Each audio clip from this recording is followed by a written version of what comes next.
지금 대통령님께서 입장하고 계십니다.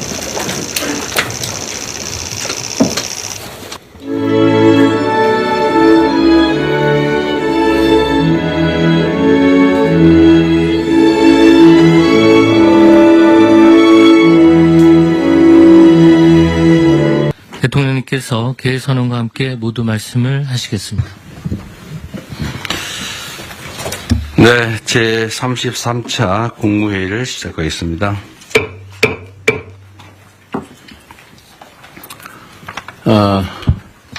가만있어 보자.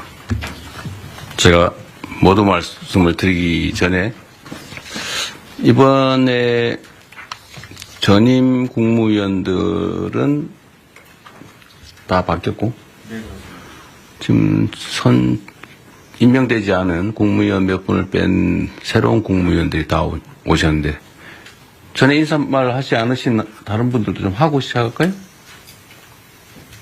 네, 그렇게 합시다. 전에 인사하지 않으신 분들부터 여기서 가면서 할까요? 네, 제 기준으로 누구부터 할까요? 전에 안 하신 분. 해양수산부 장관님부터 그럼 해주시겠습니까? 대한민국의 지속적이고 안정적인 성장이 가능할 수 있도록 열과 성을 다해서 일하겠습니다. 고맙습니다. 국가가 일하는 방식에 대해서 국민들 기대가 큰 것 같습니다. 저도 최선을 다하겠습니다. 감사합니다. 그 산업과 기업의 시작점에 있었습니다. 중기부의 모든 정책들이. 그래서 그런 정책들이 거의 모든 부처와 관계되어 있기 때문에 앞으로 자주 찾아뵙고 말씀 많이 듣고 그리고 협조 요청드리겠습니다. 잘 부탁드립니다. 바라보는 시선이 달라야 도달하는 목적지가 다르다고 생각합니다. 말고비를 확실히 잡고 우리 군의 계획을 이끌어내겠습니다. 그 국방일보에 장관님 취임사를 편집을 해가지고 주요 핵심 메시지는 빼버렸다 그러던데 기강을 잘 잡으셔야 될 것 같습니다. 네, 심각합니다. 국방부 장관이 한 취임사를 편집을 해서 내란 언급은 싹 빼버렸다더라고. 네. 그리고 혹시 송 장관님은 전에 말씀하셨던가요? 안 했죠? 여기도 신임입니다, 신임. 네, 한 말씀 하시죠. 새로운 각오로. 소통과 신속과 그런 수단을 통해서 성과를 최대한 내겠습니다. 이야기를 하고 싶었는데 제가 마음에 먹고 있던 걸 총리님이 취임사에서 그대로 쓰셔서 제가 깜짝 놀랐습니다. 그래서 같은 마음으로 우리 정부의 성공을 위해서 그리고 국민들의 그 삶이 조금 나아지도록 그리고 우리 농업인들의 삶도 조금 더 나아질 수 있도록 제가 할 수 있는 최선의 역량을 발휘하겠습니다. 어업인, 축산인, 임업인도 잘 챙겨주시기 바랍니다. 네, 다 같은 마음으로 또 새롭게 잘해주시기 바랍니다. 네, 지금 민생회복 소비 쿠폰이 지급돼서 시중에서 사용되고 있는데 이게 일주일 만에 80% 국민들께서 수령을 하셨다고 합니다. 이게 비교를 해보니까 2020년에 긴급재난지원금을 지급했을 때 같은 기간에 비교했을 때 24%포인트 더 높다고 합니다. 이거는 사실 우리 국민들께서 얼마나 이 소비 쿠폰을 기다려왔나라는 것을 보여주기도 합니다. 혹여라도 지급 대상에서 누락되는 일이 없도록 소외되는 분들이 없도록 잘 챙겨주시길 바랍니다. 지방정부의 역할이 매우 중요하다는 말씀을 드립니다. 그리고 우리가 이 과정에서 하나 좀 되새겨봐야 될 것이 언제나 행정을 하는 데 있어서는 공급자인 우리 또는 공무원들의 행정 편의 이런 위주로 생각하면 안 된다는 것입니다. 이게 모두가 행복하자고 하는 일이 누군가에게 엄청난 좌절감, 소외감, 상실감을 주기도 합니다. 뭐 카드에 금액을 표현한다든지 이렇게 해서 내가 기초생활 수급자구나 라고 하는 게 드러나는 게 얼마나 고통스럽겠습니까? 그럼 배려죠. 어쨌든 그래서 이런 걸 경험 삼아서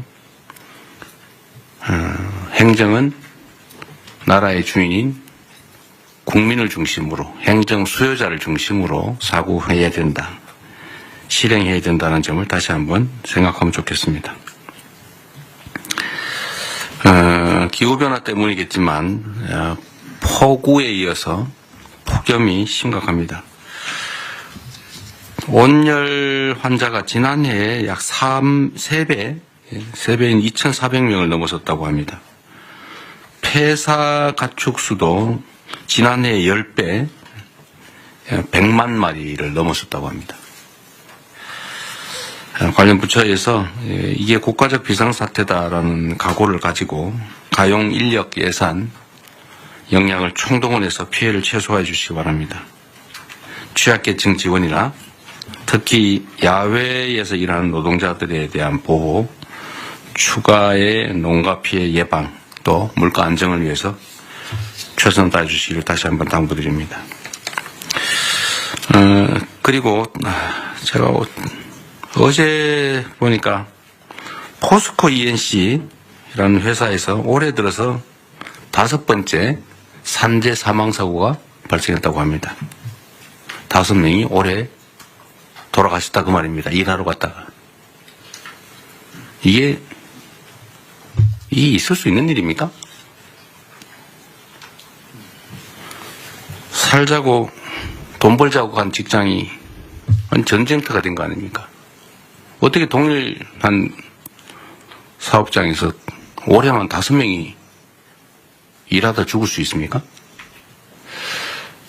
며칠 전에도 보니까 무슨 상수도 공사하는데 맨홀을 들어갔다가 또 2명인가가 질식 사망했다고 합니다. 그 이전에 며칠 전에 또 보니까 무슨 큰 통에 그걸 수리하러 들어갔다가 또 질식 사망했다고 해요.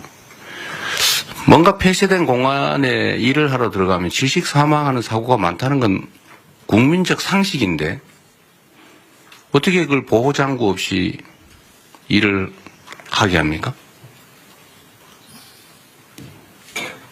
사람이 누군가를 위해서 어떤 사업자를 위해서 일을 하다 죽는 것 그에 대한 감각이 없는 건지 사람 목숨으로 여기지 않고 무슨 작업 도구로 여기는 게 아닌가 그런 생각이 들 때가 있습니다.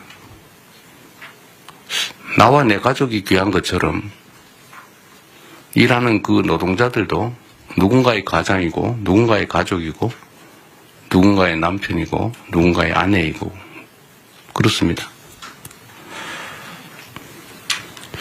똑같은 장소에서 똑같은 사고가 발생하는 것은 똑같은 방식으로 특히 사망하는 것은 충분히 예상할 수 있는 일인데 이 예상할 수 있는 일들을 방어하지 않고 사고가 나는 것은 결국 죽음을 용인하는 거죠. 아주 심하게 얘기하면 법률적 용어로 미필적 고의에 의한 살인 아닙니까? 죽어도 할 수 없다. 뭐 죽어도 어쩔 수 없지. 이런 생각을 한 결과가 아닌가 하는 생각이 들어서 정말로 참담합니다. SPC가 8시간 이상의 야간 장시간 노동을 없애기로 했다고 합니다. 늦었기는 하지만 다행인데 말씀을 하셨으니 꼭 지키기 바랍니다. 전에도 1,000억을 들여서 동일 사고 발생하지 않게 조치하겠다고 했는데 그걸 과연 했는지 제가 확인해 보라고 했지만 이번에는 신속하게 꼭 지켜주시기를 부탁드립니다. 그런 얘기가 있죠. 사람은 기계가 아니다. 노동자도 사람이죠. 12시간씩 밤에 그것도 주야 막교대로 이어서 일한다는 게 쉽지 않습니다. 어쨌든 이런 후진적인 산재를 영구적으로 추방해야 합니다. 연간 1,000명에 가까운 사람들이 일하다 죽는다고 하는 게 이게 있을 수 없는 일이죠. 대한민국이 명색이 10대 경제강국에 5대 군사강국, 문화강국이라고 불립니다. 그리고 세계 최고를 자랑하는 민주주의 국가죠. 일하다 죽는 일이 최소화될 수 있기를 바랍니다. 안전이라고 하는 거는 당연히 해야 될 의무지, 이걸 비용으로 생각해서 아껴야 되겠다 이렇게 생각하면 안 되죠. 돈보다 생명이 귀중하다는 생각을 모든 사회 영역에서 우리 모두가 다시 한번 되새겨보면 좋겠습니다. 물론 이럴 때는 여러 가지 원인들이 있죠. 원청, 하청 관계. 공사 현장에 가보면 하청을 한 번만 하는 게 아니고 하청의 하청, 하청의 하청의 하청, 하청의 하청의 하청의 하청. 그래서 4번, 5번씩 하청이 되면서 원 도급 금액의 절반 정도로 실제 공사가 이루어지니까 안전시설이나 안전조치를 할 수가 없어요. 이게 법으로 금지된 건데 방치되어 있지 않습니까? 포스코 ENC 같은 데서 1년에 5명씩 이렇게 산재 사망사고가 나는 것도 아마 그런 거와 조금은 관련이 있지 않을까 그런 생각이 듭니다. 한번 가봐야 되지 않을까 싶은 생각이 들고요. 이 산재 사고, 특히 사망사고에 대해서는 좀 오늘은 우리 국무회의에 의제로 미리 제가 고지를 해드렸는데 이게 어느 한 부처만 노력해서 될 일이 아닙니다. 각 부처가 준비한 게 있으니까 공개적으로 요거는 한번 안건 논의 전에 토론을 한번 했으면 싶고요. 준비하신 게 있으니까 지금부터 시작하면 좋겠습니다. 어쨌든 이런 노력을 기반으로 올해가 산재 사망 근절 원년이 될 수 있으면 좋겠습니다. 좀 그래프가 사망이 계속 유지되거나 늘어나는데 꺾이는 그 원년이 되었으면 좋겠다는 생각을 가지고 오늘 토론을 한번 시작해 보도록 하겠습니다. 제가 진행을 할 테니까요. 준비된 게 있으시면 요거 토론부터 먼저 하도록 하겠습니다. 누가 준비하시죠? 고용노동부 장관님. 네. 네, 고용노동부 장관입니다. 요약해서 자료가 있으니까. 자료에 근거해서 네. 보고드리겠습니다. 네. 먼저 중대재해 현황입니다. 올해 1분기 사고 사망자 수는 137분입니다. 좀처럼 줄지 않고 있습니다. 유형을 보면은 떨어짐, 끼임, 부딪힘 등 후진국형 사고가 다발되고 있습니다. 최근 기후위기에 따라 온열 질환 더하기 질식사고가 또 새롭게 나타나고 있습니다. 대통령께서도 말씀하셨던 상수도에서도 지금 질식사고가 산소 결핍으로 인해서 발생된 것으로 추정됩니다. 원인 분석입니다. 먼저 가장 큰 원인으로는 대통령께서도 말씀하셨듯이 안전과 사람을 비용으로 여전히 인식하는 관행이 만연합니다. 왜 사람에 대한 지원은 비용이고 설비에 대한 지원은 투자인가? 이런 질문을 던져봅니다. SPC 이 사례에서 대통령께서 정확히 지적하셨듯이 저임금 장시간 노동이 재해자의 집중력을 저하시켰고 이러한 것들이 모여서 재해자의 불안정한 행동이 나타났다는 점에서 그동안 우리는 재해자의 불안정한 행동을 원인으로 지목해 오지 않았나. 우리 정부에서는 원인과 결과를 뒤바꾸지 않겠습니다. 또한 교체가 시급한 노후 장비, 특히 그날도 회전체 윤활유가 자동으로 분사되어야 함에도 불구하고 오랫동안 방치되었던 것을 재해자께서 수동으로 공급하다가 사망사고에 이르렀습니다. 왜 이런 투자가 적게 이루어지지 않았나? 이것은 결국 지배구조와 연관이 있다고 생각됩니다. 권한과 책임에 분산되어 있었기 때문에 현상 사장은 어찌 보면 흔히 하는 말로 권한 없는 사장이 아니었나 하는 생각이 듭니다. 두 번째로는 재해가 발생해도 기업의 실질적인 손실이 크지 않는, 즉 재해 발생을 비용으로 환치했을 때도 기업 차원에서는 크지 않다는 인식이 팽배한 게 아닌가 생각됩니다. 중대재해처벌법이 도입되어서 경각심은 제고되었지만 현장에서는 오히려 최고위 경영 책임자는 회피하려는 법률 컨설팅에 의존하고 실질적인 감소책이 나타나는 것은 줄어들지 않는 이유는 거기에 있지 않나 생각됩니다. 또한 이 중대재해처벌법 수사 판결이 상당 시간 소요되기 때문에 또 손방망이 처벌이라는 것도 있고 또 한편 기업에서는 불확실성이 길어짐으로써 불만도 있는 것도 사실입니다. 일각에서는 중대재해처벌법이 대형 로펌만 좋아졌다는 자주 섞인 이야기도 있습니다. 이런 차원에서 중대재해처벌법의 실효성 강화 방법 필요하다고 생각됩니다. 세 번째로 지시와 개통의 불확실성이 야기하는 기업의 경영 방식입니다. 개통은 단순화돼야 되고 지시는 정확해야 됩니다. 그래야만 안전이 확보되는데 이러한 지배구조의 다단계 구조 속에서 개통은 복잡해졌고 지시의 책임자는 불분명해졌습니다. 이런 문제 근본적으로 발본색원 하겠습니다. 마지막 지난 정부에서 대책이나 집행 과정이 전면적으로 재검토가 필요하다고 생각됩니다. 사람의 안전 생명보다는 오히려 경영 여건을 우선시하는 경향이 있었지 않았나 생각됩니다. 향후 대책입니다. 이재명 정부에서는 근본적으로 중대재해에 대한 대책의 정부의 근본적인 패러다임을 전환하고자 합니다. 이를 위해서는 그동안 기업에 대한 책임 의무를 강화하는 것과 함께 실제 당사자인 노동자들이 보호의 객체가 아니라 자신들이 나서서 예방을 하는 주체로 만들기 위한 인식 전환과 제도 개선이 시급합니다. 아무리 정부에서 행정력을 동원해서 지도 감독한다 하더라도 사후적인 처벌로 될 가능성이 높기 때문에 예방하기 위해서는 당의 당사자가 가장 잘 압니다. 이것이 바로 일터 민주주의입니다. K민주주의의 완성은 일터 민주주의에서 확보된다고 생각합니다. 따라서 사고 예방에 가장 최전선에 있는 노동자들이 알 권리, 참여할 권리, 피할 권리를 보장함으로써 사전에 이들이 위험 요소를 알고 그러면 개선할 것들을 노사가 함께 논의할 수 있는 참여의 권리를 보장하고 그럼에도 불구하고 발생되는 불의의 사고에 대해서는 피할 권리를 보장하겠습니다. 다음입니다. 안전을 비용으로 생각하지 않도록 충분한 안전재원이 확보될 수 있는 제도적 장치가 시급합니다. 특히나 건설 현장에서 만연하고 있는 불법 하도급, 무분별한 재하도급 근절을 위한 제도 개선을 관계부처와 협의해야 된다고 생각합니다. 공기단축을 이유로 사람이 죽어서는 안 됩니다. 표준 도급계약서 개정하겠습니다. 건설업에서 산업안전보건관리비 계상 의무도 원청해 주겠습니다.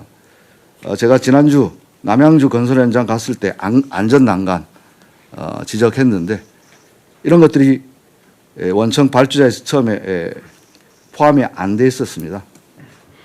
원청으로부터 지급받아서 모두 설치 완료됐다고 보고받았습니다. 다음입니다.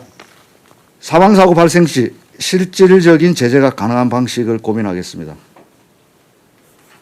형사적 처벌과 함께 징벌적 손해배상 등 경제적 제재 그리고 공공 입찰에 참가를 제한하거나 영업정지 등 병행 검토하고요. 아까 말씀드렸던 복잡한 지배구조 거버넌스에 대해서 실질적 책임 있는 자, 권한 있는 자에게 책임을 묻도록 하겠습니다. 자료에는 나와 있지 않지만 싱가포르 사례 WHS라고 하는 범정부적 싱가포르도 2005년 당시만 하더라도 저희들과 같은 상당히 높은 산업재해 나라였습니다. 하지만 지금 세계적으로 가장 안전한 나라가 되고 있는데요. 거기에서는 이러한 노동자들의 권리 보장과 함께 실질적 책임자에 대한 처벌 더하기 실질적인 제재, 예를 들자면 벌점을 많이 받았을 때는 이주 노동자의 취업을 제한한다든지 이러한 조치들을 통해서 지금 현재 전 세계적인 안전한 나라가 되고 있습니다. 싱가포르 사례 적극 참조해서 제도 개선에 나서겠습니다. 무분별한 위험의 외주화 제한할 수 있도록 원청 책임을 강화하겠습니다. 적격 수급인이라고 하는 선정 기준을 강화해서 적격자가 아닌 자가 수급받을 수 없도록 하겠습니다. 특히 공공부문부터 위험작업 재하독을 금지하고 불가피하게 할 때는 반드시 승인을 실시하도록 신설을 하겠습니다. 마지막으로 대통령께서 지시하신 산업안전감독관 증원 지방자치단체와 협업을 잘 진행하되 단순한 숫자 증가만 그치지 않고 이들에게 실질적 권한과 함께 책임을 뒤에 병기시킴으로써 실질적인 산업안전 지도가 될 수 있도록 하겠습니다. 예컨대 근로감독관들이 지금 많이 있지만 집단적 노사관계 업무까지 하고 있습니다. 노동조합 동향 보고 이런 불필요한 업무 확 줄이고 여기에 집중할 수 있도록 일하는 방식도 바꾸겠습니다. 대통령께서 SPC에서 특공대가 되어야 된다고 지시하셨는데 특공대 만들어서 예를 들어서 실무 경력을 가진 퇴직자와 신규자를 2인 1조로 해서 이른바 노동안전 투캅스 만들어서 계속 페트롤카를 돌리고 불시에 점검할 수 있도록 하겠습니다. 이상과 같이 대책을 보고 드리고 관계 부처와의 내용은 자료 참조해 주시면 되겠습니다. 이상입니다.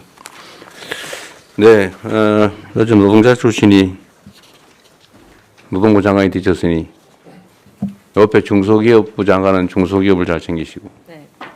산업부 장관은 기업들을 잘 챙기시고 자 그런 방향으로 갑시다. 그래서 가는데 일단은 각 부처가 준비한 거 얘기하기 전에 꼭 준비 안 했던 부처라도 말씀을 하셔도 됩니다. 자주간에 이게 옛날에 제가 어릴 때 올리버 트위스트라는 소설책을 본 일이 있는데 그 어릴 때는 몰랐는데 나이가 들어서 알고 보니까 그게 소년 노동의 잔혹함을 풍자한 책이었어요. 그 노동법이 생겨난 이유가 이러다가 노동자들이 다 전멸을 해가지고 일 시킬 사람이 없어지니까 우리 밤에는 여성들 아이들은 노동시키지 말자. 또는 뭐 13살 이하는 쓰지 말자. 키우자. 그렇게 해서 노동법이 생겨났다고 하잖아요. 예, 공장법의 시초입니다. 네. 하여튼 그 노동법들이 현장에서는 잘 안 지켜지는데 특히 산업안전에 관한 기준들을 다 법에 정해져 놨잖아요. 그죠? 네. 추락 방지 시설이니 뭐니 뭐 온갖 뭐 예를 들면 폐쇄 공간에 들어갈 때는 뭐 호흡 뭘 다 해야 된다 뭐 온갖 게 다 있는데 그거 다 안 지켜서 다 나는 사고들이죠. 거의 대부분이. 거의 대부분이 그렇습니다. 예. 그거 안 지킨 이유는 돈 드니까. 예, 비용입니다. 비용 드니까. 예, 원청에서 안 주니까. 근데 이게 아주 단순한데 그 비용을 아끼는 게 이익이니까 계속 아끼겠죠. 근데 만약에 이걸 아꼈는데 보험 원리상 비용이 나중에 지출해야 되는 대가가 이것보다 훨씬 더 크더라라고 하면 절대 이러지 않을 거예요. 그죠? 그렇습니다. 그건 뭐냐면 결국은 제재나 대가가 너무 약한 거죠. 그러니까 차라리 사람이 죽는 위험을 감수하는 게 이익인 사회인 거죠. 그래서 이게 핵심적인 원인인 것 같으니까 아까 말씀하신 것처럼 근로감독관 300명 빨리 구성하라는데 몇 명 했어요? 지금 300명 이미 구성되어 있습니다. 구성됐어요? 네, 150 산업안전공단 단속은 나가고 있어요? 매주 나갑니다. 매주? 매일 나가야지 왜 매주 나갑니까? 저는 매주 나갑니다. 본인은 매주 나가시고요. 어쨌든 불시 단속은 계속 하고 있는 거죠? 그렇습니다. 언제 저도 한번 같이 가면 좋겠어요. 고맙습니다. 네. 어쨌든 사람 목숨을 지키는 특공대다 이렇게 생각하고 네, 정말로 철저하게 단속해야 됩니다. 직을 걸겠습니다. 네, 진짜로. 이번에 이거 해가 상당 기간 지나도 산재가 안 줄어들면 진짜 직을 거십시오. 그렇게 하겠습니다. 보호의 객체에서 예방 주체로 이거 아주 재밌는 아이디어 같습니다. 그러려면 사실은 노동자들의 단결된 역량이 되게 중요한데 그죠? 네, 노동조합도 조직 방해나 이런 것들은 요새 별로 없는 것 같긴 하던데. 하여튼 아직까지는 그런. 노동자들이 혼자 이런 문제를 해결하기는 어렵기 때문에 같은 입장에 있는 노동자들끼리 연합할 수 있게 단결할 수 있게 하는 게 중요한 과제인 것 같습니다. 노동자들의 조직률은 좀 올라가고 있나요? 지금 현재 12% 어간에서 정체되어 있는. 한 10년 만에 1% 올랐군요. 네, 그렇습니다. 그래서 오른 게 어디인가 싶긴 하네요. 이게 제일 핵심은 그거 같습니다. 실질적 제재. 그러니까 이게 안전조치를 안 하고 사고가 나면은 안전조치를 안 함으로써 생기는 이익 비용 절감보다 훨씬 더 큰 지출이 있다. 네. 라는 걸 확실하게 제도화하면 네. 사고 안 나게 미리 열심히 하겠죠. 네. 그래서 결국 그게 문명 국가일 것 같아요. 맞습니다. 이 중대재해처벌법 말씀 잠깐 드리면 중대재해처벌법에 우리가 처음에 아이디어를 얻었던 것이 영국에 제정됐던 기업살인법이라 해서 법인에 대한 제재를 하는 그러긴 한데 이게 저는 재계에서 중대재해처벌법 이거 자꾸 문제 제기하던데요. 네. 사실 저는 이게 그렇게 실효적인가 하는 의문이 있긴 해요. 네네. 대부분 집행유예 정도로 끝나는 데다가 그 실질적 경영주, 그러니까 이런 안전조치를 하지 않음으로써 이익을 얻는 주체하고 실제 처벌받는 주체가 많이 괴리돼 있죠. 네, 그렇습니다. 예를 들면 실제 이익은 예를 들면 회장이 보는데 그렇습니다. 최대로 해야 사장이 책임지는. 네네.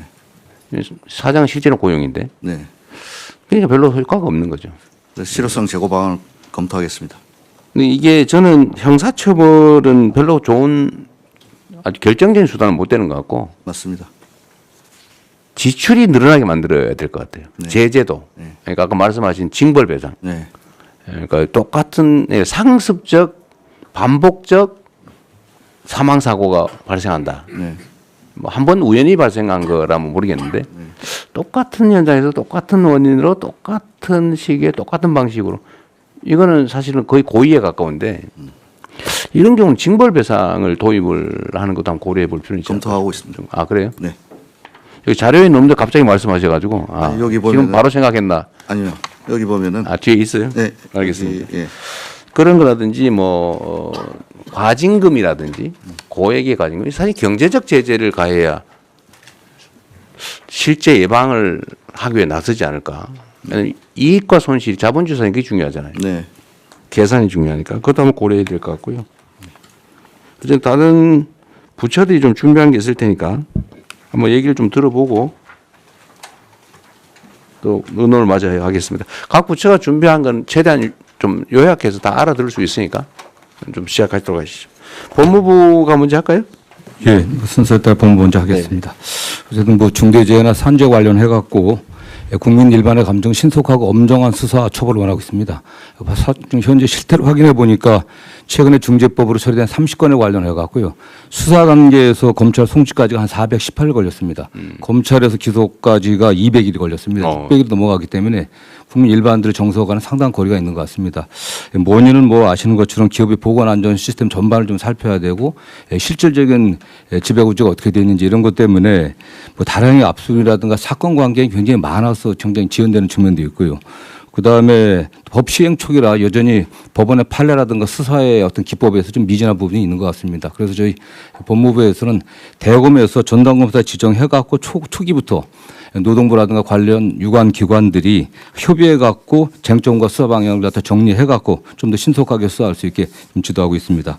그리고 대검 전담부서에서 직접 수사도 지원하고요. 근로감독관 대상으로 중재법 처리 및 수사 노하우 교육도 좀 시키고 있습니다. 그래갖고 최종적으로는 법원의 그 엄중한 처벌이 필요한데 법무부에서는 중재법 그 구형 기준을 마련해 갖고 엄정하게 시행되고 있는데 법원에 지금 양형 기준이 없습니다. 그래서 법원에 양형위원회에다가 양형 기준을 좀 저희들이 강력하게 요청하고 있습니다. 최근 같은 경우는 최근 그 아리셀 화재 사건 같은 경우는 대표자에게 20년 구형했습니다. 그래갖고 저희들이 관련자들이 하여튼 책임에 상응한 또 처벌을 좀 받을 수 있도록 최선을 다하겠습니다.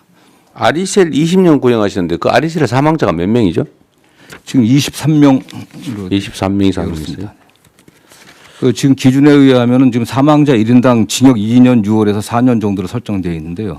또 이게 뭐 경합범 가중 이렇게 돼갖고 상한 그 교통사고 처리보다 별로 세지 않네요. 네, 그렇습니다.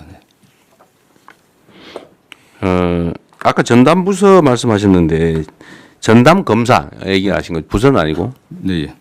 근데 이게 예를 들면 뭐 저 광양에서 사고 나고 저기 뭐 포천에서 사고 나고 뭐 이러면 전담이 별로 의미가 없는 것 같은데.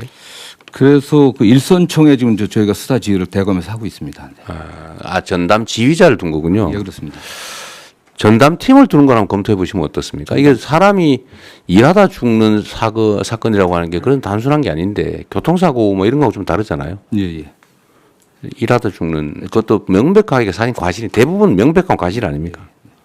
어디 내보니까 천정 철거하는데 여기 비계를 천정까지 설치를 해야 되는데 거기 안 하고 놔도 천정 위에서 천정을 철거하다 떨어졌더라고요. 그 당연히 떨어질 위험성이 높잖아, 그죠? 네. 전담 이따 행안부 어떨지 모르겠는데 행안부 혹시 발표 있나요? 발표는 없고 있다. 아따 말씀하시. 이거 저기 하루에도 10명씩 지금 사망하는 거 아닙니까?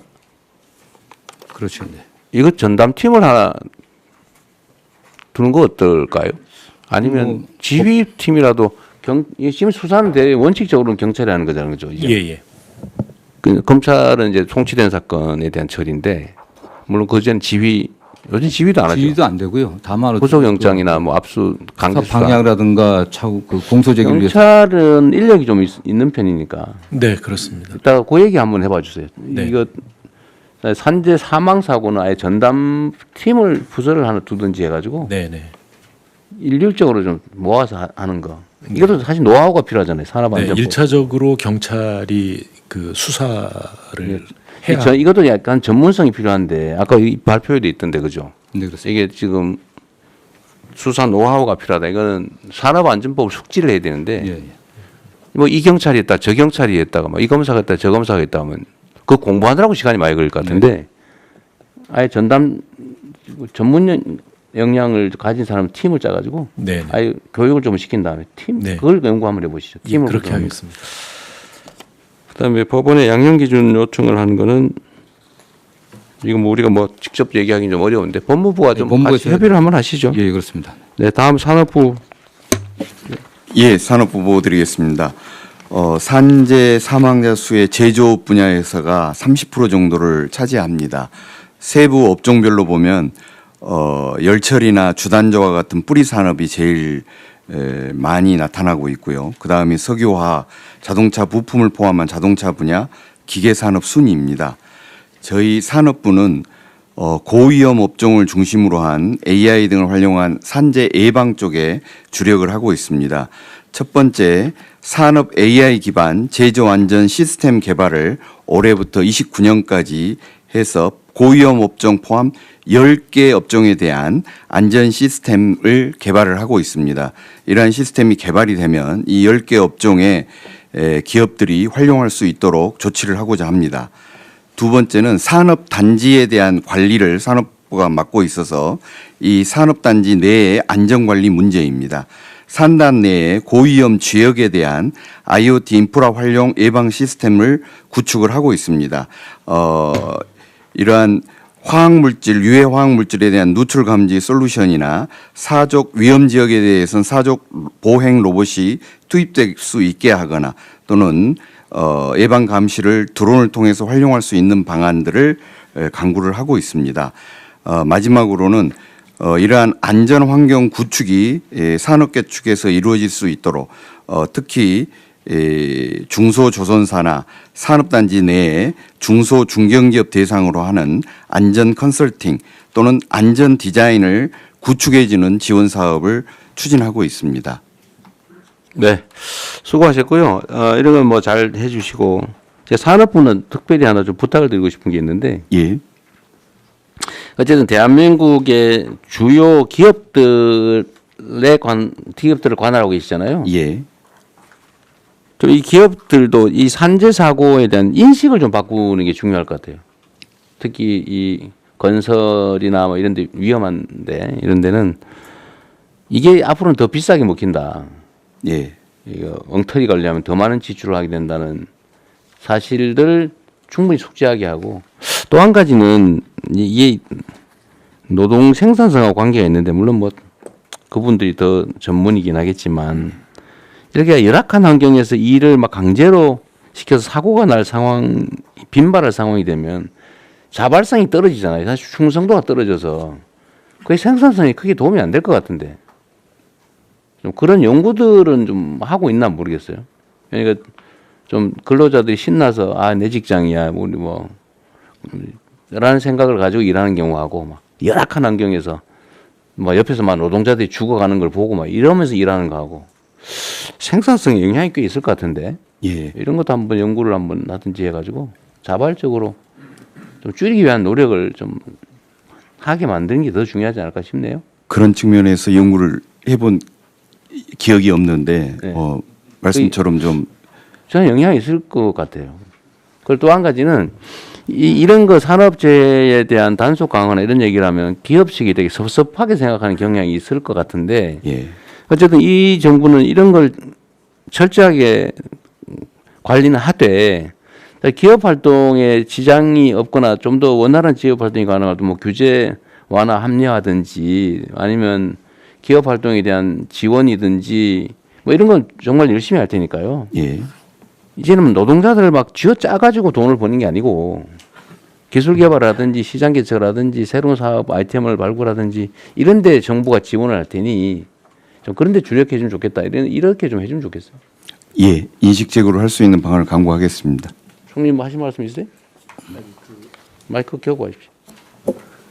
안전사고가 동일 업종 내에서 안전사고가 많이 나는 업장과 그렇지 않은 업장의 혹시 생산성이 어떠한가를 비교한 것은 체크가 금방 가능할 것 같으니까 연구소 국제연구소하고 같이 좀 바로 네, 네, 그리 조치하겠습니다. 대통령님 금방 네. 말씀 주신 것과 관련해서 국제연구에서는 약 2점에서 2.4배 정도 오히려 노동 생산성이 올라간다는 비교가 있으니까 한번 해볼게요. 뭐가요? 어떻게 하면? 안전에 대한 투자가 갔을 때 노동 생산성이 올라간다. 아, 이미 그런 자료가 있어요. 있습니다. 예. 근데 괜히 쓸데없는 소리 했네. 네.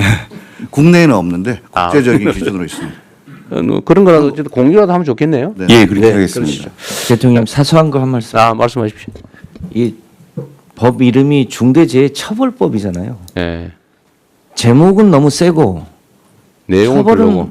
솜방망이고 그렇습니다. 그리고 처벌 자체가 목적이 아니어서 중대재해를 예방하자는 게 목적인데 제목이 처벌법이니까 그 기업의 반감이 회장들이 맞군요. 그 제목에 대한 반감이 꽤 큽니다. 그래서 저는 중대재해 예방법으로 제목은 바꾸고 그 내용적으로 그 예방을 강화하고 예방을 못한 것에 대한 처벌 규정을 세게 하고 이렇게 전체 체계를 좀 바꾸면 어떨까? 사실은 산업안전보건법이 예방법이죠. 예, 근데 이제 그걸 통합하기는 좀 어려운데. 네, 대통령님 제가 좀 말씀드리면 말씀하신 것과 같이 네. 우리 부 소관은 산업안전보건법이고 중대재해처벌법은 형법이라서 그 법무부 소관입니다. 아, 물론 그렇죠. 네, 근데 그렇다 보니까 명칭이 좀 그런 것입니다. 취지는 사실은 맞는 지적인 것 같아요. 이게 중대재해처벌법, 처벌 사실 매우 네거티브한데 예방으로 하고 예방에 일정한 성과를 내면은 뭐 인센티브를 준다든지 사실 이런 방식으로 하는 게 훨씬 더 문명적이긴 한 것 같네요. 그건 노동부에서 한번 연구를 한번 해보십시오. 예, 그렇게 이게 하겠습니다. 실제로는 억압해 가지고 효과가 크지 않거든요. 네. 예. 다음 국토부 하시죠. 국토부가 이게 관련 분야가 많아가지고. 네. 네. 저희가 드린 자료는 국토부의 일반적인 내용이고 사실은 저희가 논의하고 있는 법률과 관련해서 이 자료에 못 올렸습니다. 저기 통령님께서 네네. 네네네. 알겠습니다. 네. 저희 그 보고 자료를 보시면 이제 건설 분야나 도로 분야, 철도, 항공, 뭐 교통, 물류 분야에 대한 일반적인 사고와 국토부의 이제 나름대로 대처 방안을 이제 설명드린 내용인데 저희가 사실 그 앞서 말씀드린 논의의 핵심 부분을 강화하기 위해서 그 현재 법령적인 작업을 국회하고 같이 좀 협의해서 준비하고 있습니다. 그 자료를 지금 여기 실질 못해서 제가 구두로 대통령님께 드린 자료의 핵심을 말씀드리면 이제 건설안전특별법이 지금 지난 21대 김교웅 의원하고 22대 이번에 그 문진석 의원이 발의를 해서 지금 진행 중인 법안인데요. 이게 핵심이 이제 건설 산업 구조를 보게 되면 발주청이 이제 원청이 이제 말씀하신 대로 시공사를 이제 중심으로 해서 도급 비용이 그동안 이제 가산이 됐습니다. 그러다 보니까 이게 설계하고 감리에 대한 책임이 굉장히 약했습니다.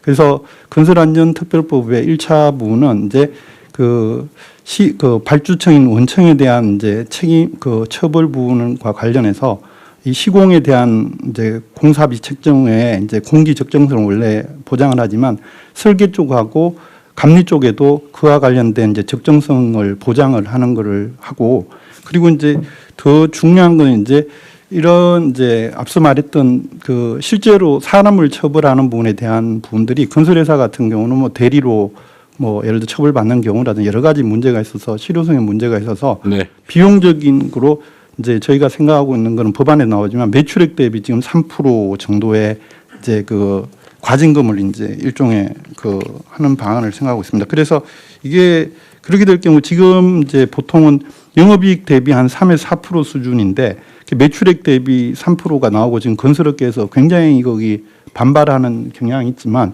그 만약에 실효성은 굉장히 강하게 작동할 수 있다고 저희는 보고 있고요. 그리고 이게 특히 이제 발주청 이후에 그 원청인 시공사도 그 안전 규정에 대한 강화를 해서 뭐 앞서 말했던 안전과 관련된 펜스라든지 이런 거를 설치를 하지 않아서 하도급이 이제 회사가 뭐 두 번째, 세 번째 하도급이 사고 나더라도 그 부분에 대해서 그 이제 시공사에 대한 책임을 묻는 식으로 법적인 거를 전부 다 처리를 하려고 하고 있습니다.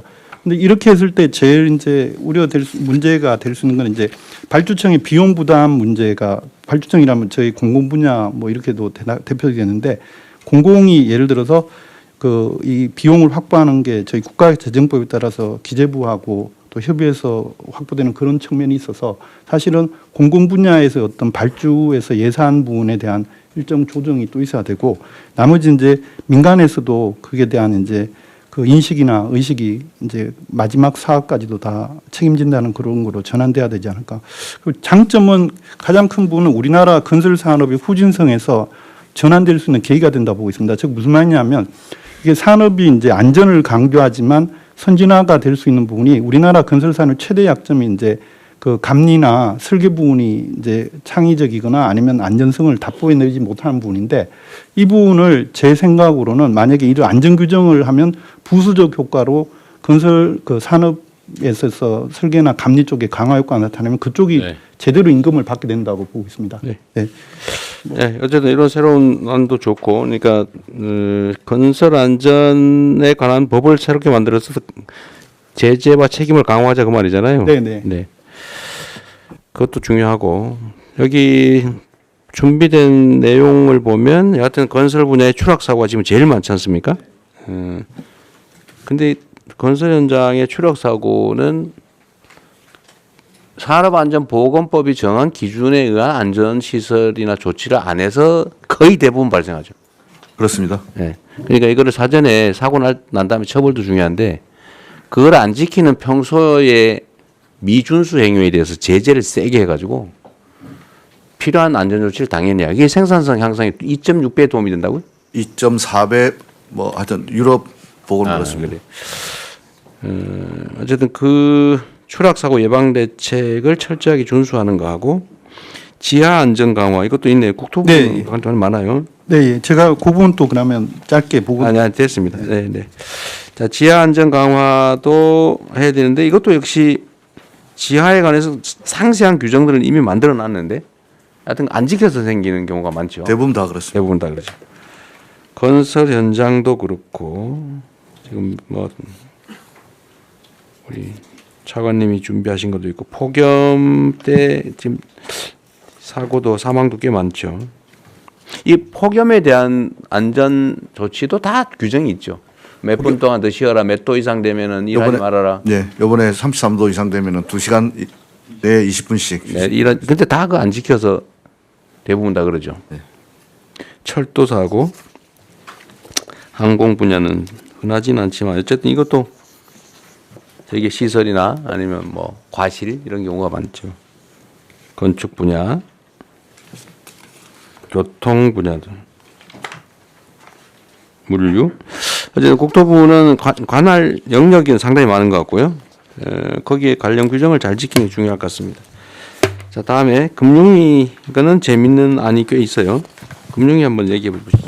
예, 금융위 보도드리겠습니다. 그 중대 재해를 예방하는 데 있어서 경제적 불이익을 높이는 것이 중요하고, 금융 쪽에서는 결국 시장의 힘에 의해서 그 불이익을 높여나가는 방향으로 저희들이 대책을 추진을 하려고 하고 있습니다.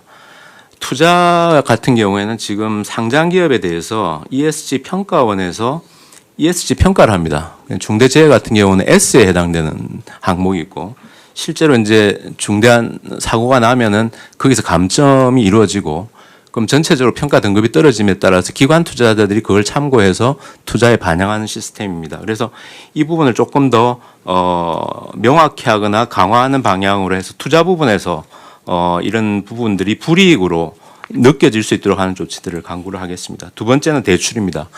현재 대출도 각 그 은행의 내규상 여신 업무 기준에서 보면 사회 책임 경영 항목에서 기업의 평판 요소를 고려해서 평가하도록 되어 있습니다. 그래서 실제로 이런 일들이 일어나고 그것이 사회적으로 이슈가 되는 경우에는 대출 제한하는 것까지도 내규에 하고 있습니다. 할 수 있도록 되어 있습니다. 실제로 케이스를 한번 보고 이게 어떻게 작동되고 있는지를 한번 전반적으로 점검을 하고 특히 중대재해 부분에 있어가지고는 이런 비재무 모형 평가할 때 조금 더 강화하는 방법들을 강구를 하겠습니다. 그리고 마지막으로는 잘하는 기업, 그러니까 안전 투자를 좀 더 하겠다고 하는 기업들에 대해서는 정책금융기관들이 조금 더 낮은 금리 또는 낮은 보증료를 지금 제공을 하고 있습니다. 이 부분도 재원의 문제는 있을 수 있겠습니다만 조금 더 강화하는 방향을 강구하도록 하겠습니다. 이상 보고를 마칩니다. 네, 이 금융리 제한이 아주 재미있는 것 같아요. 실제로는 투자 기준이 되는 여러 가지 항목 중에 지금 요즘 ESG 평가 결과가 되게 영향을 크게 미치잖아요, 그죠? 대형 펀드나 이런 데는 이걸 되게 중시하는 경향이 있는데, 그렇습니다. 특히 글로벌 펀드들은 그런 것 같은데, 이 평가에 이걸 반영을 좀 세게 하자 그 말이죠. 예, 조금 더 요 중대재해 부분이 조금 더 강화될 수 있는 방향으로. 네, 그 사고를 말을 들면 뭐 뻔한 산재 사망 사고가 막 반복적으로 상습적으로 발생한다. 그러면 아예 그냥 그걸 여러 차례 공시를 해가지고 투자를 안 하게 되면 주가가 폭락하게. 예, 실제로 지금 뭐 특정 기업을 거론해서 그렇습니다만 그 문제가 됐던 기업 같은 경우는 평가 등급이 좀 23년을 경우에는 굉장히 낮아졌고요. 실제로 주가가 여러 가지 요인을 봐야 되겠습니다만 처음 사고 난 대비로 주가가 많이 빠져 있습니다. 그 종합 주가 지수는 전반적으로 올라가 있는 상황이라서 그래서 그런 요인들도 좀 작용한 거 아닌가 저희들은 그렇게 생각하고 그냥 있습니다. 자연스러운 현상보다는 어쨌든 ESG 평가를 강화해 가지고 어쨌든 이 아주 정말 원시적인 거잖아요. 규정을 안 지켜서 산재 사망 사고가 상습 발생한다고 하는 거는 대출은 당장 우리가 어떤 조치를 할 수 있는 부분 같은데 이거는 실제 실행 계획을 좀 만들어서 대출 제한이나 뭐 이런 걸 좀 해야 될 거 아니에요. 한번 현황을 한번 보겠습니다. 실제 어떻게 작동하고 있는지 한번 보고 대책을 강구하겠습니다. 기준을 좀 만들어서 대출과 투자에 불이익이 있는 게 상장 회사들은 상당히 큰 타격이 있을 것 같네요. 이런 경제적 제재를 실제로 해야 효과가 있을 것 같습니다. 처벌도 뭐 효과가 없지는 않은데. 대통령님 행안부 요 마저 하고 할게요. 자, 공정위하고 조달청이 있으니까 조달청도 있고 요거 먼저 하고 이제 다른 부처들 의견도 마저 듣겠습니다. 네, 자 공정위 준비한 거 요약해서 간단하게 하시죠. 예, 공정거래위원회입니다.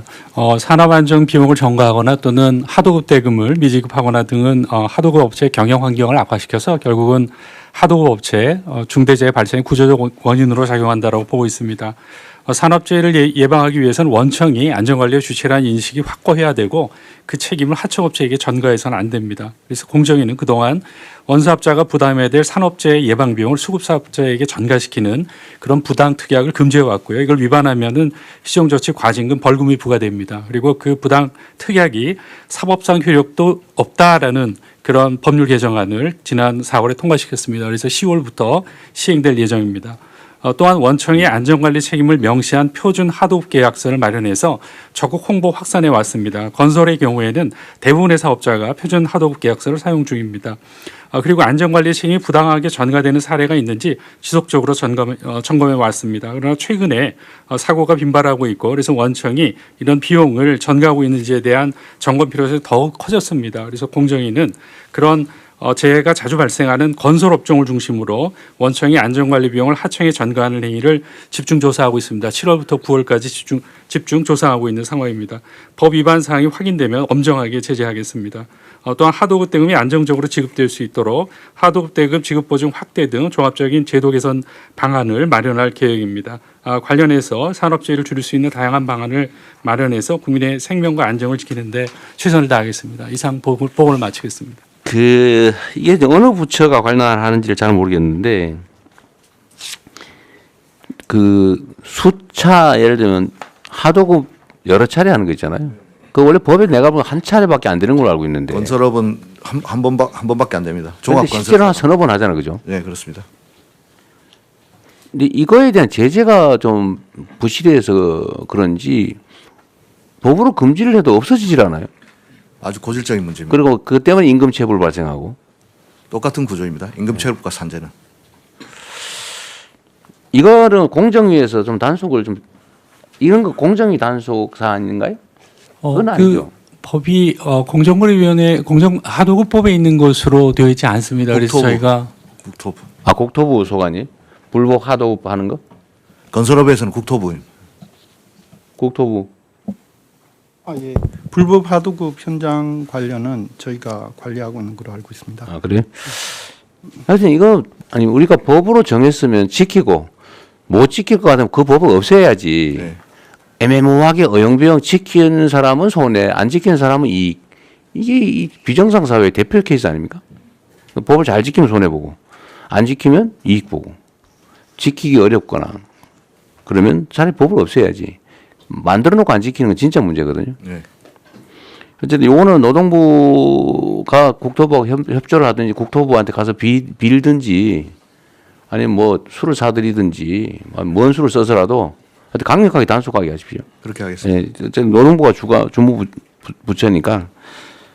알겠습니다. 네. 하여튼 이 건설 하도급 문제는 이제 따로 한번 얘기를 한번 해야 돼요. 정말 고질적인. 너무 네, 고질적이죠. 네, 이건 산업재해하고 나중에 보호드릴 그 체불임금하고도 네. 같은 구조입니다. 툭하면 체급을 발생하는 게 하도급 때문에, 순차 하도급 때문에. 그렇습니다. 네, 그 공정거래위도 어쨌든 이런 구조적인 문제, 특약의 문제, 약관 문제 이런 거는 하되 공정위가 좀 뭘 좀 더 할 수 있는 게 있을지 아무튼 네, 좀 살펴보겠습니다. 네. 네. 자, 마지막으로 조달청. 네. 예, 조달청 관련은 기재부 1차관입니다. 대신 보고 드리겠습니다. 네. 먼저 현재 국가계약법령상에서는 이제 행안부는 지방, 중앙정부는 기재부가 갖고 있는 법률이 있습니다. 그 법에서 아까 전에 노동부 장관께서 제안해 주신 입찰 참가자 자격 제한이 사실상 경제적으로 굉장히 아픈 제재가 될 거라고 생각합니다. 현재 이 입찰 자격 제한에는 중대재해처벌법이 없고 산업안전보건법 위반만 들어가 있습니다. 그래서 이번에 중대재해처벌법 위반 사유도 추가로 할 계획입니다. 그렇게 되면 이제 법률을 개정을 하고 조치를 해야 될 사항입니다. 그래서 구체적인 내용은 고용부랑 협의해서 법 개정을 추진하도록 하겠습니다. 그리고 조달청 안에서 관리하는 것으로서는 낙찰할 때 신인도 평가에 감점을 부여하는 체계가 있습니다. 여기에도 물론 이제 중대재해처벌법 규정이 없기 때문에 그것도 추가해서 감점을 확대하는 방안을 검토하겠습니다. 네, 아주 좋은 생각이네요. 요 현행 법령의 중대재해처벌법 위반 사유를 입찰 제한 사유로 추가하겠다는데 이렇게 하면 안 될 것 같고요. 네. 중대재해 발생 자체를 사유로 해야지 처벌법 위반으로 하면 이게 몇 년 간대잖아요. 예, 이 법률 위반이 확정되기는 너무 오래 걸리니까 표현의 오류인지는 혹시 모르겠는데 중대재해 사망 사고가 발생하면 제한하는 거죠. 예, 제 말씀은 그렇게 되는데 실제 현재 계약법에도 보면 산업안전보건법에 따른 규정을 위반하여 뭐뭐 등에 따른 사망을 위해를 가한 자를 제한하게 돼 있어요. 네, 돼 있습니다. 다만 이 경우에 말씀하신 것처럼 이 산업안전보건법 위반인지 결국 중대재해법을 넣더라도 중처법 위반인지를 누군가는 확정을 해야 되는데 그 확정 기간이 현재 노동부로 알고 있습니다. 그래서 네, 그래서 그러면 형사 판결이나 이거 전에 이거 중대재해다 이렇게 먼저 판정을 해요? 법의 정의에 중대재해라 함은 그러니까 예, 1인 이상 사망 그거를 누군가가 이거 중대재해다 이렇게 해줘야 된다. 고용노동부가 이거는 중대재해가 발생했다 이렇게 규정합니다. 아, 그래요? 예. 그 수사 전에?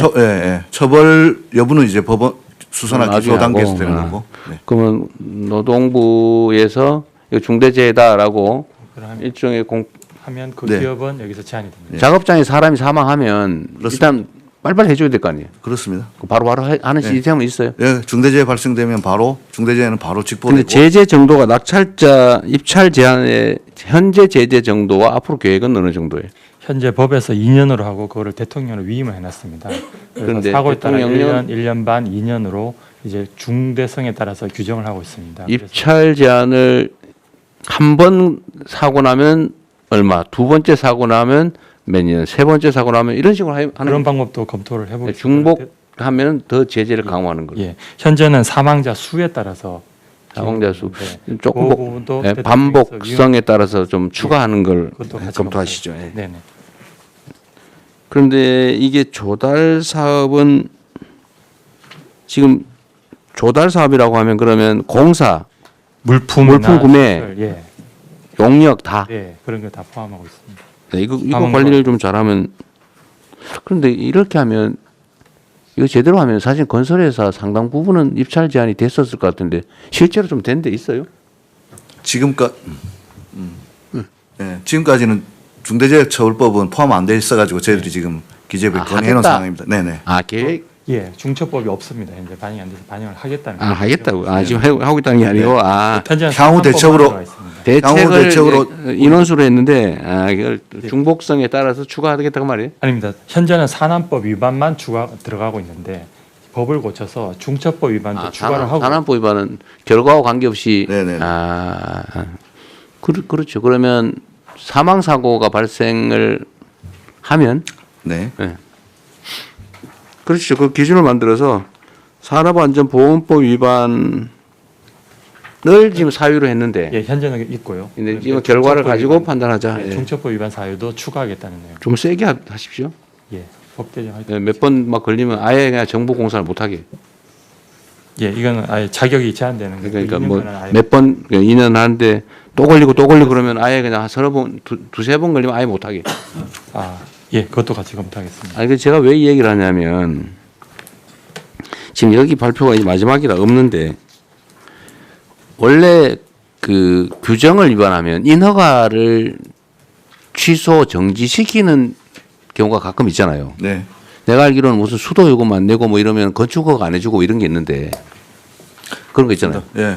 우리 이거 누가 담당하지? 그런 제도가 있는데 우리 법제처 잘 모르세요? 그런 거 있어요. 그러니까 뭐 어떤 걸 위반하면 인허가를 취소 또는 정지시키는 그런 제재가 있습니다. 그게 그래서 이런 중대 사고가 많이 나면 건설 면허를 가지고 사업을 하다가 중대 사고가 반복적으로 발생한다 그러면 영업 허가를 취소해 버리는 게 맞지 않나 싶어요. 자격 없는 거 아닌가요? 대통령 정책시장입니다. 네. 모든 행정법의 인가와 이제 취소 요건에 보면 전부 이제 사유가 있는데 사유 중에서 아마 이제 여기에 이제 얼마나 중하게 들어가 있냐 이 차이인 것 같은데요. 관련 법들이 모든 부처에 걸쳐 있습니다. 그래서 한번 그렇죠. 예. 저희가 법제처로 상의를 해서 현행 우리 그 인허가 제도에서 제재 사유에서 중대재해가 어느 정도 돼 있는지 뭐 경중이 제가 볼 때는 중하게 안 돼 있을 것 같은데요. 중하게 해서 조정하는 방안을 전부처 한번 검토를 하겠습니다. 그러니까 입찰 제한도 제한인데 예를 들면 건설 면허를 받아가지고 건설 공사를 하다가 아예 안전시설 조치 의무를 하나도 안 해가지고 정말 뭐 매년 막 사람이 죽어나간다. 이거 건설을 못하게 되는 거 아닙니까? 이런 경우라면? 그럼 이런 경우에는 인허가를 아예 일정 정도는 정지, 일정 정도 반복되면 취소, 건설 면허를 취소한다든지 건설 면허를 그걸 한번 도입을 해보는 것도 어떨까 싶습니다. 일단 현황 파악을 하겠습니다. 네네. 그래서 제재를 계약을 못하는 정도를 넘어서 더 심하면 아예 인허가 면허를 통째로 취소 정지시키는 것도 검토하시죠. 네, 검토하겠습니다. 네. 네네 말씀하십시오. 이게 입찰 제한이라든가 하게 되면요 거의 100% 효력 집행정지 가처분 신청하고 법원에서 많이 받아집니다.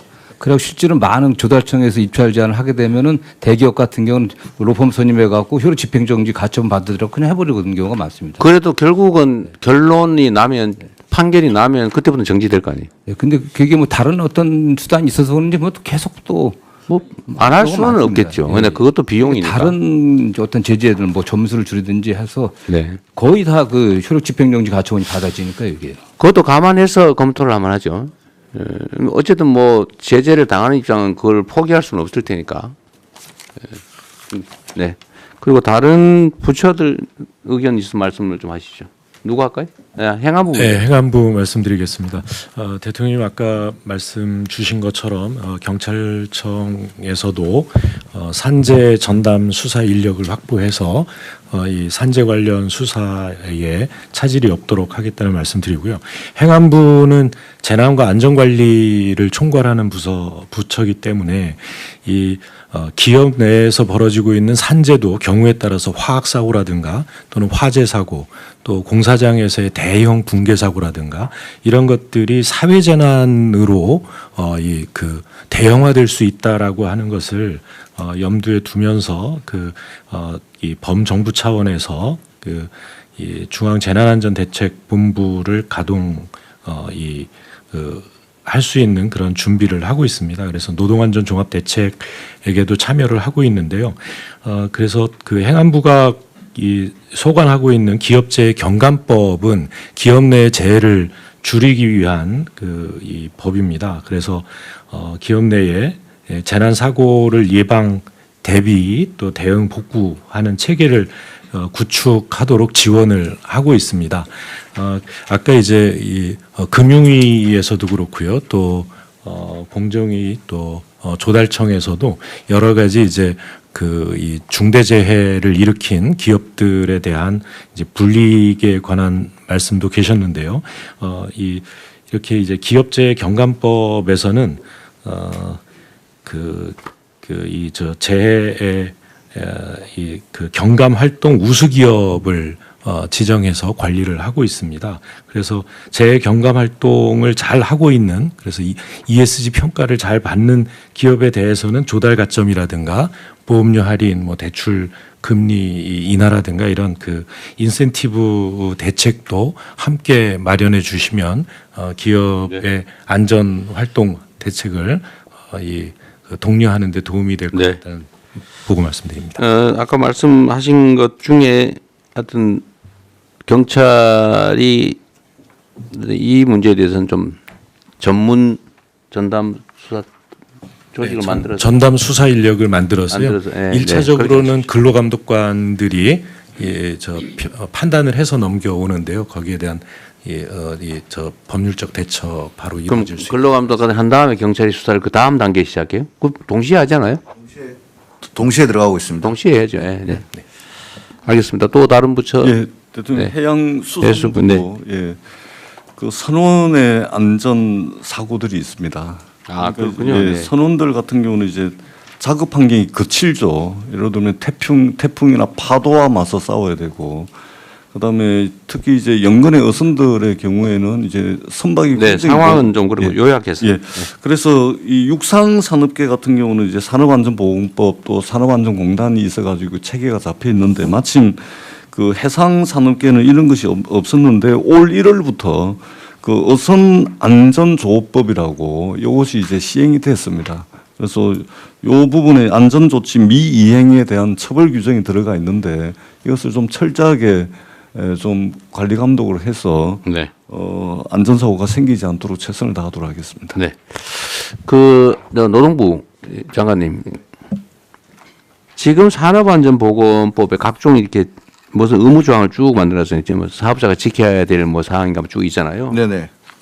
그것도 필요한 걸 계속 보완해 나가고 있겠죠. 네, 그렇습니다. 그런데 그걸 어길 경우에 대한 제재가 어느 정도예요? 제재가 예를 들면 뭐 있어요? 형사처벌, 산업안전조치 의무를 평소에 안 했다. 예를 들면 어디 건설 현장에 갔더니 추락 방지 시설을 하게 됐는데 안 하고 일 시키고 있더라라고 하면 제재가 어느 정도입니까?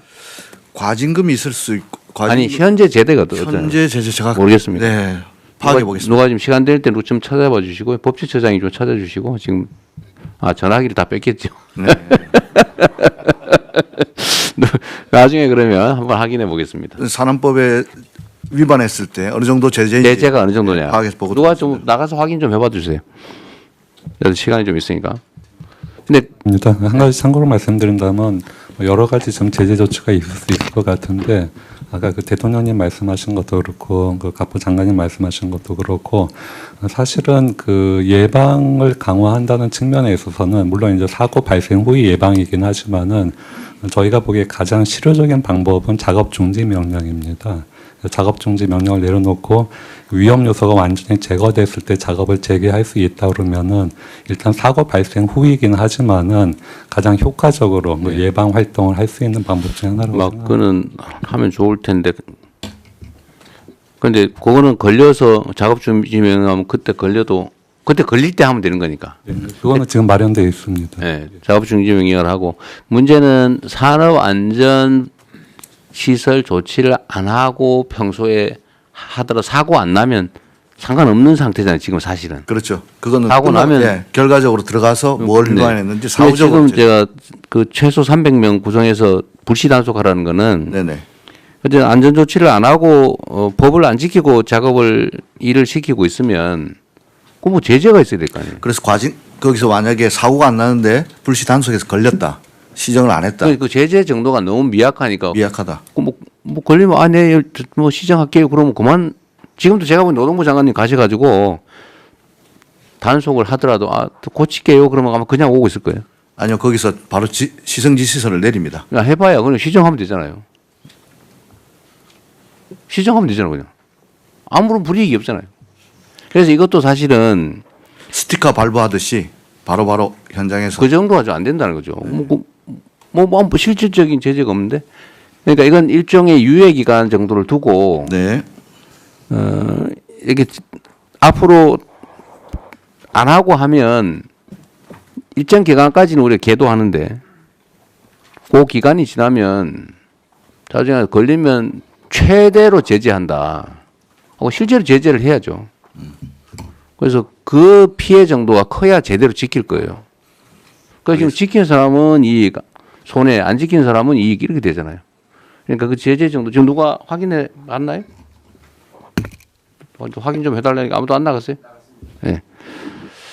그래서 법전도 앞으로 좀 갖다 놓도록 하십시오. 나 좀 찾아보게. 그러니까 이게 안전조치를 안 하고 일을 하다가 문제가 되면 엄청난 과징금을 받든지 아니면 형사처벌을 받든지 제가 벌금을 받든지 형사처벌을 별로 안 두려워할 것 같아요. 뭐 기껏해야 내가 보기에는 뭐 대통령이 그 안전조치 산업안전보고법 네. 안전조치 벌칙 조항은 근로자 사망 시 7년 이하의 징역 또는 1억 원 이하의 벌금입니다. 안전조치를 안 한 사실 자체에 대한 제재 조항은 없어요.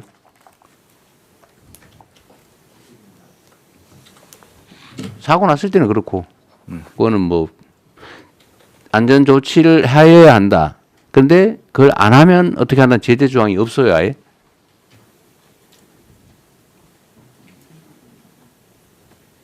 그러니까 이게 사실은 우리의 문제죠. 이 많은 사람이 있는데 그걸 아무도 모른다는 사실이에요. 저도 문제죠. 저는 제재 조항이 당연히 있을 줄 알았는데. 제가 사용자 입장에서는 이런 상황이면 뭐 굳이 안 해도 사고 안 나면 돈 버는 거고 사고 나면 누가 대신 처벌받고 그냥 그 딱지 아까 말씀한 딱지 하나 받고 끝나버리면 평소에 돈 들여서 할 필요가 없죠. 대개는 인력을 추가 고용하든지 아니면 시설을 하는 비용이 들든지 작업 속도가 느려지든지 이런 현실적인 손실이 있잖아요. 그죠? 그러니까 안 지키는 거지. 근데 걸려도 제재가 별로 없어요. 사고 나면은 좀 심각해지지만 대부분 사고 안 나니까 그 돈을 버는 거죠. 지금 아직 못 찾았어요?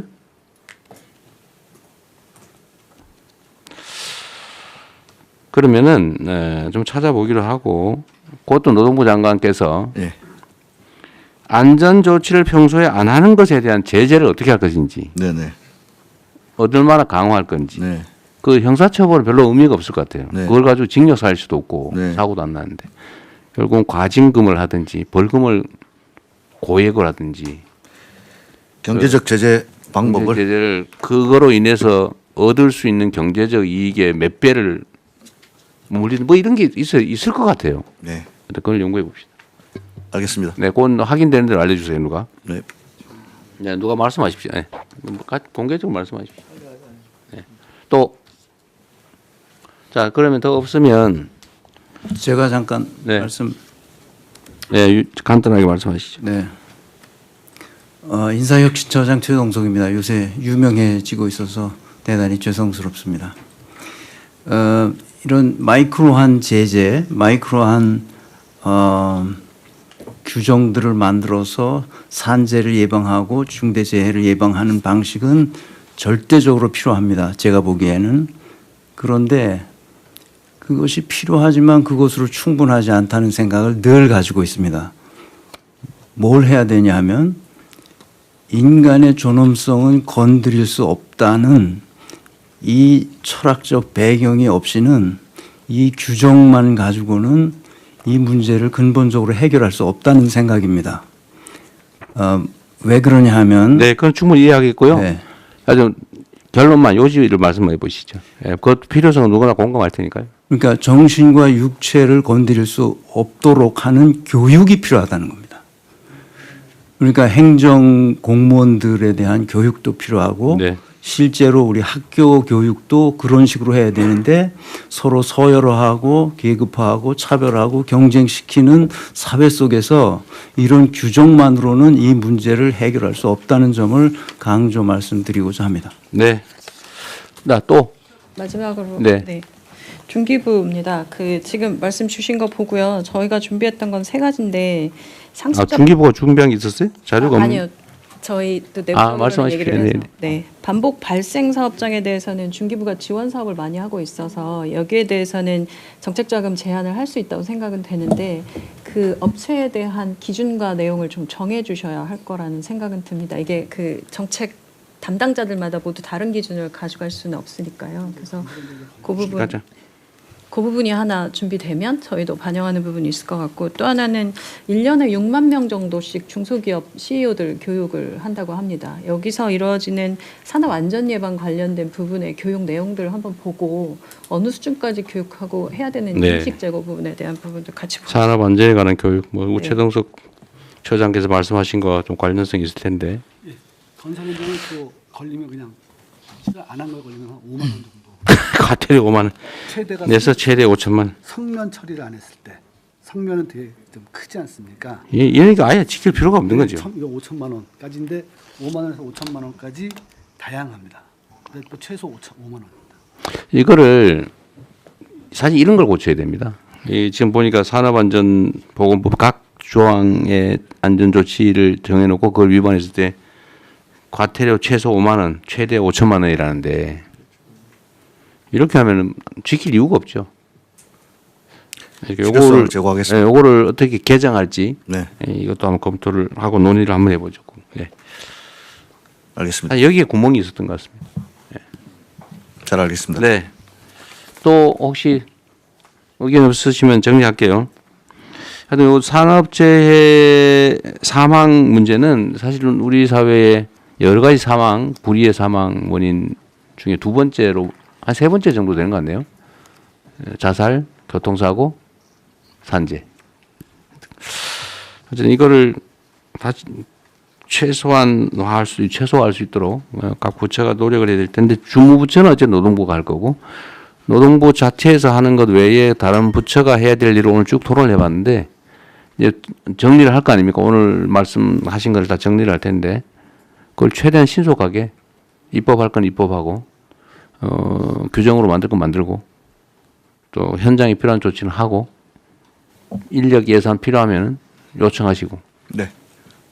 그리고 그 결과를 다음 주까지는 어렵겠지만 되는 대로 보고도 해주시고 실제 실행할 수 있는 건 하시고요. 네. 그리고 현장은 최대한 많이 가보시고. 그렇게 하겠습니다. 그렇게 하도록 하시죠. 지금 벌써 11시 20분인데 나머지 산불, 산사태, 그다음에 산림관리 방안 이거는 사실 논쟁이 되게 많은 사안이에요. 그죠? 저는 지금 온갖 얘기를 다 듣고 있는데 왜 30년 된 나무를 베가지고 새로운 묘목을 심냐. 저번에도 한번 제가 여쭤봤는데 그게 탄소 발생을 줄이는 효과가 있다는데 저는 아직 여전히 상식적으로 납득이 잘 안 되고요. 두 번째는 그걸 베어버리니까 산사태 원인이 되더라라는 얘기가 있어요. 지금 이번에 산청에 그 저번 정동희 장관께서 말씀하신 것 같은데 산청에 그 산사태의 원인이 예정돼 있었다. 근데 그게 왜 이유가 뭐냐? 제가 들은 바로는 그게 한 20년 전쯤에 벌목을 했던 지역이라 그래요. 그러니까 오래전에 벌목을 하면 일정 기간 동안 계속 산사태 위험이 커진다. 장관님이 들으신 거는 뭐였어요? 왜 산사태 지역이라고 예정했다? 혹시 아세요? 예. 그러니까 왜 산사태 위험 지역으로 분류돼 있었는지? 산사태 취약 지역이 있고요. 이게 그거는 뭐 우리 산림청에서 기준을 가지고 정하는데요. 근데 왜 그런지 혹시 아세요? 그거 잠깐 대통령께서 방문한 산청의 불이 저도 그 현장에 갔는데 아니, 작년 뭐라고 5월에 그러던가요? 20년 전에 벌목한 거 맞고요. 작년 5월 달에 경상남도가 행정안전부에다가 산사태 취약 지역으로 산청군 내에 5개소를 보고했습니다. 근데 이게 비공개 처리됐습니다. 그 동네 주민들은 여기가 산사태 취약 지역인지를 잘 모릅니다. 그러니까 이거 정보 공개만 되고 가령 폭우가 예고됐을 때 주민들에게 경고를 했다면 충분히 사망사고 이 자리에서만 3사람이 죽었거든요. 일단 논점은 이제 그건 아니고요. 하여튼 그 지적은 맞고요. 그런데 여기가 왜 산사태 위험 지역이었냐에 대해서 제가 받은 어떤 정부 입장과 완전히 반대쪽인 사람이에요. 그분이 저한테 하는 얘기는 이게 오래전에 벌목을 했던 지역이기 때문이다. 이렇게 주장을 하더라고요. 그게 맞는지 잘 모르겠어요. 근데 그게 외형상으로는 살림이 멀쩡하더라는 거예요. 저도 와보니까 멀쩡하더라고요, 살림이. 한 20년 동안 다시 자랐으니까. 근데 그게 맞는지, 그러니까 함부로 벌목을 한 게 과연 맞냐? 종합적으로 봤을 때. 종합적으로 말씀드리면. 아니, 잠깐만요. 그런 문제가 하나 있다. 그러니까 벌목을 지금 국가 사업으로 지금 하고 있는데 경제성은 거의 없다. 그 해봐야 비용조차도 잘 안 나온다. 그죠? 그리고 새로 나무 심는 엄청난 예산이 들어간다. 근데 그 결과는 산사태 위험을 증대시킨다. 근데 과연 탄소 포집 효과가 진짜 크냐? 이 논쟁이 있는 것 같아요. 그 하나 하고 두 번째는 산에 임도 내는 거 있잖아요. 임도를 내는데 그 임도를 내는 게 필요하다. 그래서 사실 예산이 꽤 들어가는 것 같아요. 근데 또 반대쪽에서 뭐라고 하냐면 그 산사태 원인이고 산림 훼손되는 거지. 그게 산림 관리에 뭔 도움이 되냐. 우리나라 산림이 경제림도 아닌데 그 나무 베어서 해봐야 비용 겨우 넘을 정도밖에 안 되는데 거기다 왜 임도를 낸다면서 공사해서 비용 들이고 산사태 위험을 초래하냐. 그러니까 일부에서는 또 그거 해놓으면 산불 진화에 도움이 됩니다. 이렇게 얘기하더라고요. 근데 저는 그거는 말이 안 된다고 생각해요. 산불 진압을 위해서 임도를 만든다고요? 그걸 뭐 차라리 그걸로 헬기를 몇 대 더 사고 차라리 사람 고용해가지고 맨날 지키고 있는 게 더 싸지.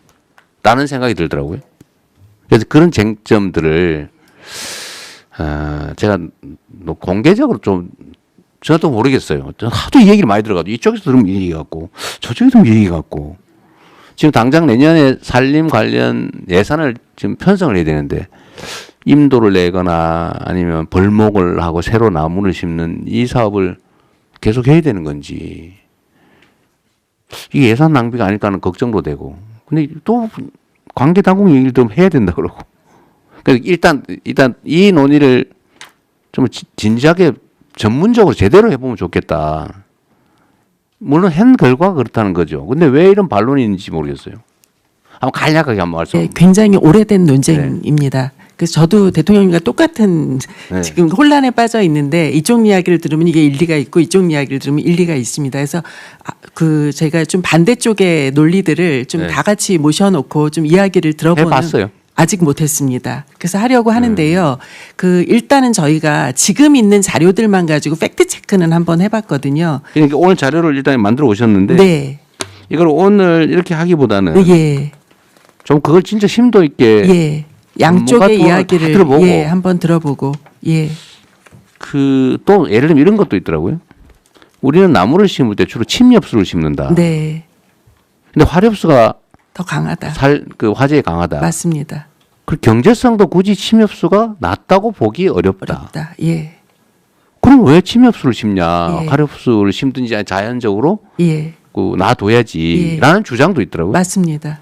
근데 이 21세기 과학 문명 시대에 예. 저는 아직도 이런 거를 논쟁을 하고 있다는 게 이해가 잘 안 돼요. 이게 왜 과학적으로 결론이 안 나는지. 예. 그래서 이게 대통령님 네. 중요한 이제 논쟁 중에 핵심은 뭐냐면요. 우리 산림이 630만 헥타인데요. 그 중에 66%가 사유림이라는 데 있습니다. 네. 사유림을 경영하는 분 입장에서는 벌목이 네. 수확을 하는 겁니다. 3, 40년 동안 키운 나무를 수확을 하는 게 벌목행위거든요. 수확을 하는데 남는 게 없다면서요. 근데 벌목인데 이게 환경을 강하게 생각하시는 분들 입장에선 파괴로 보이는 겁니다. 환경 파괴로 보입니다.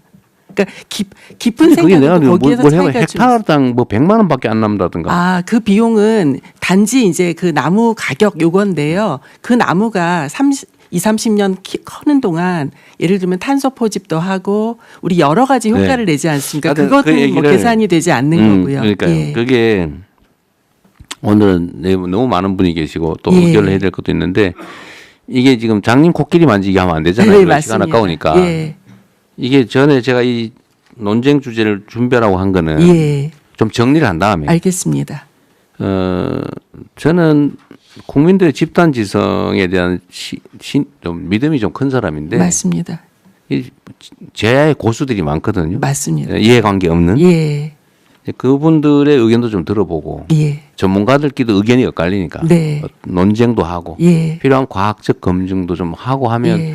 저는 이게 왜 산림 관리와 관련해서 이렇게 오랫동안 제가 이 얘기를 들은 지가 무지하게 오래됐거든요. 한 10수년 된 것 같아요. 예. 이 결론이 안 나오고 지금도 논쟁하고 있어요. 맞습니다. 그 사이에 돈은 1년에 몇천억씩 들어가고. 예. 그래서 이거 예산 편성 전에 결론은 좀 알겠습니다. 내야 되겠는데 예. 먼저 정리하고 국무회의로 가져오시는 게. 알겠습니다. 그렇게 하겠습니다. 예. 대통령 저기 전문가가 하는 분 준비할 때요.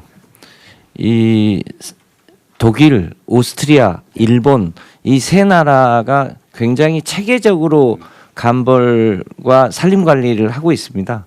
그러니까 총량을 정해놓고 매년 그 총량을 넘어서는 만큼을 감벌해서 그걸 바이오매스의 소위 재생에너지의 자원으로 쓰고 있는 나라가 많고요. 의외로 그 비중이 적지 않은 비중입니다. 다만 우리처럼 모두 배기를 하지 않고 매우 체계적으로 감벌하는데 체계적인 감벌을 위해서 임도가 필요한 게 사실입니다. 그런데 대한민국은 그런 방식으로 하고 있지 않아서 생기는 문제가 많은데요. 그래서 다음에 토론을 할 때 해외에 특히 일본이나 독일이나 오스트리아나 이런 사례를 비교해서 토론하면 훨씬 도움이 될 것 같아요. 저한테 얘기하지 마시고요. 산림청의 농림수산부가 환경부 관련 부처하고 당연히 환경부가 중요한 관련 부처잖아요. 예. 저는 김성환 장관께서 어떤 생각하시는지 잘 모르겠는데 지금 얼핏 들어보니까 감벌을 잘해야 된다 그런 입장. 임도도 내야 된다는 쪽 같기도 한데 우리나라처럼 이렇게 삐쭉삐쭉한 산에 과연 임도를 내서 될지도 우리는 임도를 내서 관리를 할 만한 데는 다 밭으로 만들지 않나요? 그런 생각도 들더라고요. 하여튼 오늘 좀 준비를 좀 하고. 예, 그렇게 하겠습니다. 네, 준비해서 다음에 하고요. 나머지 소비 쿠폰 자살 문제 이건 소비 쿠폰은 뭐 이게 토론할 주제는 아닌 것 같고 각 부처가 잘 알아서 하면 될 것 같아요. 그리고 자살 문제는 이거는 복지부가 준비를 하셨는데 이것도 충분히 좀 사례 조사나 각 관련 부처, 민간 전문가 또는 이해관계 집단 이런 데 다 의견들 잘 모은 건가요? 계속 모으고 있는 중입니다. 아직 안 끝난 네, 거죠? 네, 아직 좀 진행 또 중입니다. 정리를 하고 난 다음에 얘기하도록 하시죠. 네, 그러겠습니다. 이거는 우리가 이 바쁜 시간에 장님 코끼리 만지듯이 하면 안 되니까요. 자, 자살 문제도 현황을 아는 거는 뭐 읽어보면 되니까 나중에 좀 더 정리한 다음에 다시 하도록 하겠습니다. 그리고 전에 우리가 각 외청들 보고를 받다가 말았죠. 외청 다 끝났나요? 조달청 하나 받았습니다. 조달청 하나밖에 못했죠. 얘기하다. 그러면 다음 국무회의 때는 여러분 그 외청 보고는 일단 중단하고 각 부처 순서를 정해가지고 주요 현안, 주요 개혁 과제 토론을 좀 하도록 하겠습니다. 어느 부처부터 할지는 총리께서 미리 좀 정리를 좀 하셔가지고요. 아마 국무회의 하고 필요하면 별도 시간을 좀 잡아야 될지도 모르겠어요. 실제 업무 보고를 아직 못 받았거든요. 각 부처 업무 보고를 받아야 되니까. 대통령 부처 업무 보고는 이제 부처별로 2개씩 돼 있는데요. 2개씩이요? 그걸 그런데 이제 그 형식은 사실 부처가 대통령한테 보고하는 형식이 있어서 지금 말씀하신 취지는 부처 업무 보고도 있지만 또 같이 토론도 하시다는 그런 취지여서. 네, 그렇습니다. 예, 국무회의 또 토론 이 시간과 부처 단독 업무 보고 형식하고 상의해서요 보고 드리겠습니다. 예. 근데 저는 지금 각 부처들이 너무 칸막이가 돼 있어가지고 저는 이제 사례들 한두 가지 말씀드렸습니다만 좀 직접 관련이 없어 보이도 다른 부처들이 그 얘기를 같이 나누는 게 중요할 것 같아요. 뭐 시간 낭비처럼 느껴질지 혹시 모르는데 그래도 한 번은 스크린하고 각 부처들이 다른 부처에 이런 주요 현안이 있구나. 그리고 대개 의제들은 다 다른 부처에 관련이 있어요. 아까 우리 본 것처럼 산재사고만 해도 노동부 현안이라고 보통 생각하지만 사실 전혀 아니거든요. 노동부 독자적으로 해결이 안 돼요. 그래서 해결이 안 된 거예요. 전 부처가 나서가지고 관계된 것들 다 해야 되기 때문에 그 세부적인 무슨 통계 자료니 이런 거는 그냥 보고할 때 서류로 대충 하면 되고 주요 현안, 예. 각 부처의 개혁 과제 이거는 같이 공유를 좀 해야 될 것 같아서 예, 그걸 국무회의에서 하고 그 중에 보완이 필요하거나 뭐 각 부처만 해야 될 게 있으면 따로 떼고. 알겠습니다. 예. 아니면 부처를 한 그룹핑을 서너 부처로 묶어서 같이 그래 할 하는 사안들은 것도 그렇게 하고. 그것도 하나의 방법입니다. 부처는 따로 할 건 따로 하고. 예. 관련 부처 몇 군데만 할 건 몇 군데라고. 예. 같이 공유해도 괜찮은 거는 국무회의 할 때 그냥 신속하게 쭉 한번 훑어보고 나가게. 방식을 2개를 검토해서 보고 드린다. 단계별로 하죠. 예. 그 다음부터 하고 필요한 국무회의를 일주일에 한 번이라도 몇 번 더 할 수도 있습니다. 업무 파악을 좀 빨리 해야 되기 때문에요. 그 다음 주 화요일부터는 끝나시면 좀 몇 부처부터 하루에 한 2개 부처 정도. 대통령 비서실장입니다. 그 안을 준비해 놓은 게 있어서요. 네. 예, 보고를 추후에 드리고 네. 논의를 국무총리님하고 하도록 하겠습니다. 알겠습니다. 이제 이거 한 의결을 해야 되니까 회의는 비공개로 바꾸고 회의를 진행을 하도록 하시죠. 네. 네.